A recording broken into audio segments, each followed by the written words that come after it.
3 दिन पहले मैंने अपने व्हाट्सएप स्टेटस में और इंस्टाग्राम स्टोरी में एक पोस्ट डाली थी जिसमें मैंने आपसे पूछा था कि क्या जेन्युइन इशू हो सकते हैं अगर एग्ज़ाम कंडक्ट की जाती है तो वह आपके कई सारे इशू आए थे जो कि कम्प्लीटली जेन्युइन थे।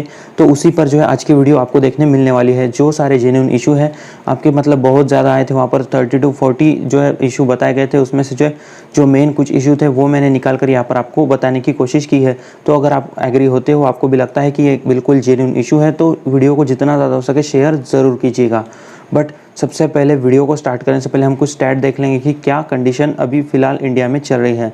तो मेन बात अगर कोरोना के केसेस की करें तो इंडिया जो है पहले 4 नंबर पर था। तो इंडिया जो है रशिया को पीछे छोड़कर टॉप 3 कंट्रीज़ में यहाँ पर शामिल हो चुका है। 3 नंबर पर जो है वर्ल्ड में आ चुका है। अभी फ़िलहाल की अगर केसेस की बात करें तो मोर देन 8.5 लाख केसेस जो है ऑलरेडी इंडिया में हो चुके हैं, जो कि पर डे मोर देन 20,000 से बढ़ रहे हैं। जो ग्राफ है वो कंटिन्यूसली इंक्रीज़ होता जा रहा है। कुछ ही ऐसे कंट्रीज़ हैं जिनका लॉकडाउन के बाद भी जो है ग्राफ बढ़ रहा है और उसमें जो है इंडिया इंक्लूड है। और नेक्स्ट चीज़ है कि अगर स्टूडेंट के नंबर की बात करें तो ओनली एंड ओनली महाराष्ट्र में जो बैकलॉग के स्टूडेंट है वो है 3.9 लाख। तो अब इससे आप अंदाज़ा लगा सकते हो कि कंप्लीट इंडिया के अगर स्टूडेंट की बात करें ओनली फाइनल ईयर की तो कितना बड़ा ये नंबर हो सकता है। क्योंकि फाइनल ईयर की हम इसलिए बात कर रहे हैं, according to UGC final year की एग्ज़ाम लेना कंपलसरी उन्होंने बताया है। अदर कंट्रीज़ की बात करें तो कैम्ब्रिज ने जो है 23 मार्च को और ऑक्सफोर्ड ने जो है 13 अप्रैल को ऑलरेडी ये बता दिया था कि मई और जून में वहाँ कोई भी एग्ज़ाम नहीं होगी। कैम्ब्रिज और ऑक्सफोर्ड आप जानते होंगे कितनी बड़ी यूनिवर्सिटीज़ है। बढ़ते इशू की तरफ जो आपने बताए थे जो कंप्लीट जेन्युइन मुझे लगे वही मैंने जो है यहाँ पर सिलेक्ट किए हैं।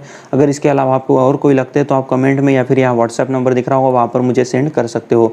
तो सबसे मेन चीज़ जो थी बड़ी प्रॉब्लम मुझे लगी कि 21 मार्च से ही सारे इंडिया के कॉलेजेस जो है ऑलरेडी बंद हो चुके थे।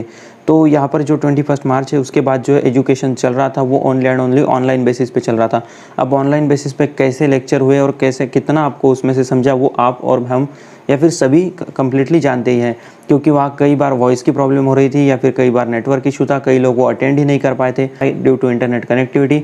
और जो अदर कर भी रहे थे तो कई जगह जो है यहाँ पर वॉइस की प्रॉब्लम आ रही थी या फिर कई स्टूडेंट को जो है वहाँ कुछ भी समझ नहीं आ रहा था, क्योंकि ये सारा एक्सपीरियंस फर्स्ट टाइम उनके लिए था। तो ये बात हो गई सबसे मेन चीज़। तो यहाँ पर जो है इन सारी वजह से सिलेबस जो है वो कंप्लीट नहीं हो सका है। तो अब एग्ज़ाम होती भी है तो जो सिलेबस कभी कवर ही नहीं हुआ है या फिर स्टूडेंट जो है उनके लेक्चर कर ही नहीं पाए, अब उनके लिए वो सब कुछ पढ़ना यहाँ पर बहुत ज़्यादा डिफ़िकल्ट होगा। ये सबसे बड़ी एक मुझे जेन्युइन प्रॉब्लम लगी अगर हम सिलेबस के बारे में बात करें तो। और जो दूसरी एक बड़ी प्रॉब्लम थी जो आप ही ने मुझे सजेस्ट की थी, कई सारे स्टूडेंट ऐसे हैं जिनका जो होम टाउन है वो एक अदर स्टेट में है और जहाँ उन्हें एग्ज़ाम देना जाना है वो एक अदर स्टेट में है। तो अब उनके स्टेट से एक दूसरे स्टेट में जाना कितना डिफ़िकल्ट होगा। सपोज़ कीजिए कि अगर ट्रांसपोर्ट स्टार्ट हो भी जाते हैं पब्लिक ट्रांसपोर्ट, तो क्या पब्लिक ट्रांसपोर्ट में जाना सेफ रहेगा? अगर नहीं है तो क्या हर एक स्टूडेंट एक प्राइवेट व्हीकल या फिर प्राइवेट कार अफोर्ड कर पाएगा या नहीं? क्योंकि सभी की कंडीशन जो है इतनी अच्छी नहीं है कि वो एक कार अफोर्ड कर पाए या फिर एक प्राइवेट व्हीकल अफोर्ड कर पाए कि वो एक स्टेट से दूसरे स्टेट में चले जाए।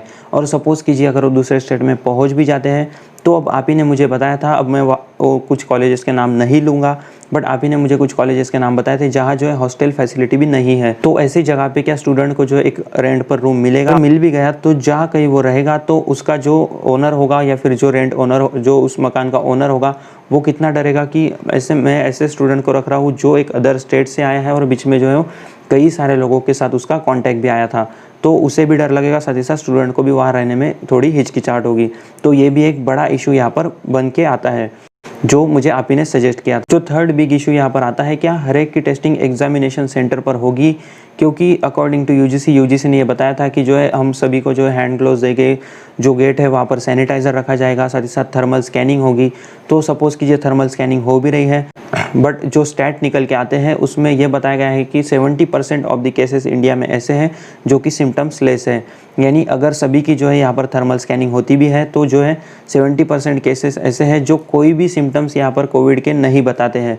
तो अब उनको कैसे यहाँ पर आइडेंटिफाई किया जाएगा? क्योंकि हर एक की जो है डायरेक्टली कोरोना टेस्ट करना यहाँ पर पॉसिबल नहीं हो जी। अगर कोई एक भी पॉजिटिव निकलता है तो उसकी वजह से जो है कितना ज़्यादा यहाँ पर कोरोना फैलने के चांसेस रहेंगे। तो रिसेंटली अगर बात की जाए तो कर्नाटक में जो है 32 student during the exam positive निकल गए थे। एसएससी जीएल की एग्जाम वहाँ पर कंडक्ट की जा रही थी। और नेक्स्ट बात यह है कि यूजीसी ने जो एग्जामिनेशन के लिए गाइडलाइन दी है उसमें यह लिखा है कि हर एक मतलब एक स्टूडेंट के बाद जो है एक बेंच खाली रहेगा, उसके बाद नेक्स्ट स्टूडेंट बैठेगा और दोनों में जो है 2 मीटर का गैप भी रहेगा।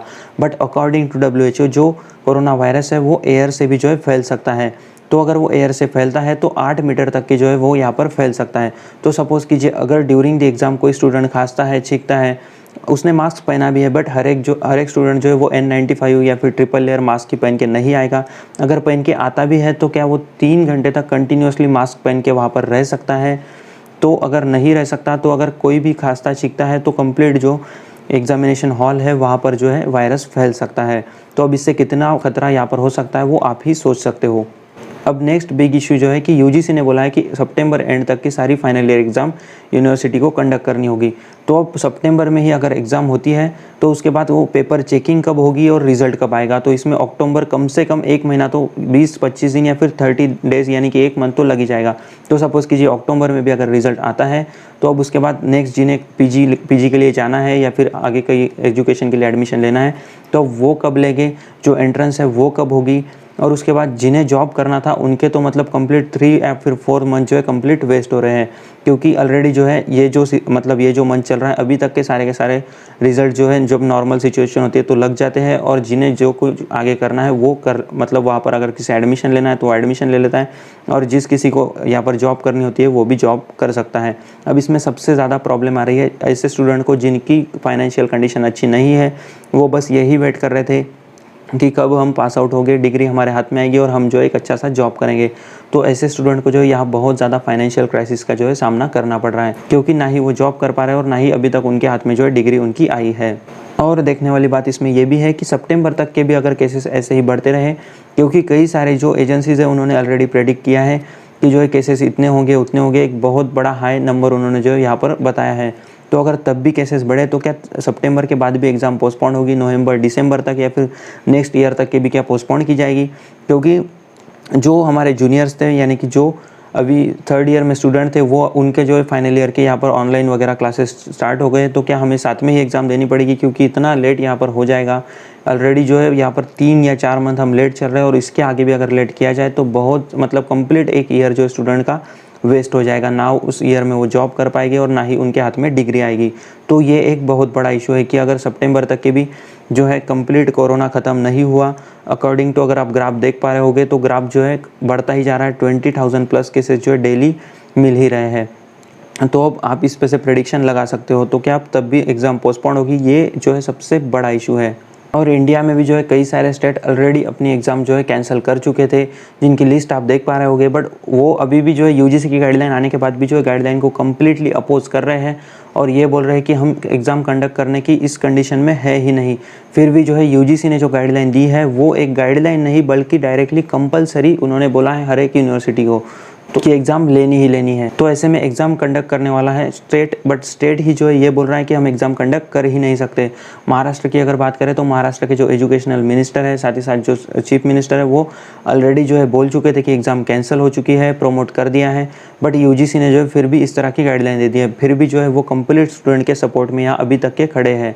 साथ ही साथ अदर स्टेट भी जो है कुछ इसी तरह कर रहे हैं। जो नेक्स्ट इशू है वो है टीचर के लिए।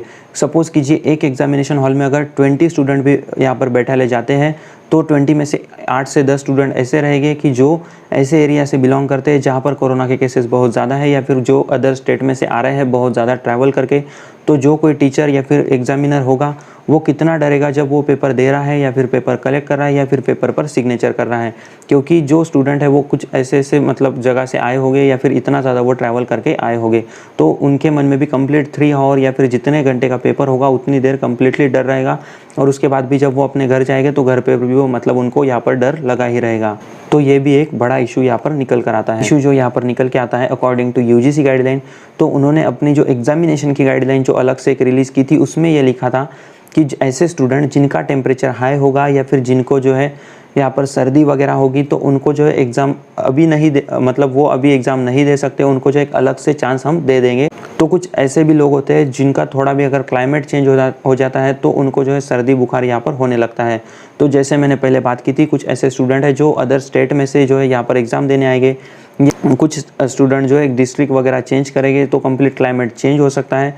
और अभी टाइम जो चल रहा है वो चल रहा है बारिश का, तो ऐसे में अगर किसको सर्दी हो जाती है या फिर नॉर्मल सा बुखार भी आ जाता है तो जो है उसे भी अभी फ़िलहाल के लिए एग्ज़ाम नहीं मतलब वो नहीं दे सकता है। तो ये भी यूजीसी के गाइडलाइन के अकॉर्डिंग बहुत बड़ा एक क्वेश्चन निकल कर आता है कि उन्होंने ये गाइडलाइन किस तरह से फ्रेम की होगी।